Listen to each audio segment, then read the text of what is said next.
అనుకుంటారా? అది ప్రశ్న. వాళ్ళకి మేలు జరిగింది కాబట్టి యేసు ప్రభువుని నమ్ముకున్నారు.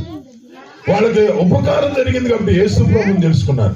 వాళ్ళకి ఉపకారం జరిగింది కాబట్టి యేసు ప్రభు దగ్గరికి వచ్చారు.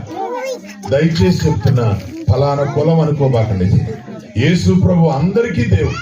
ఇప్పుడు మన మందిరంలోకి ఇంచుమించుగా 10 కులాల వాళ్ళు వస్తారు. 10 కులాల వాళ్ళు దేవుని నమ్ముకున్నారు.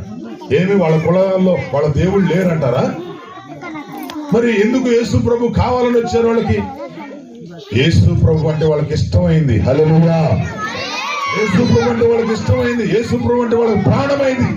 ఈ రోజు వాళ్ళని యేసు ప్రభు విడిచిపెట్టి బ్రతుకుంటే, అవసరమైతే మా బంధువులు విడిచిపెడతాం కానీ మేము యేసు ప్రభుని వదిలిపెట్టమంటారు.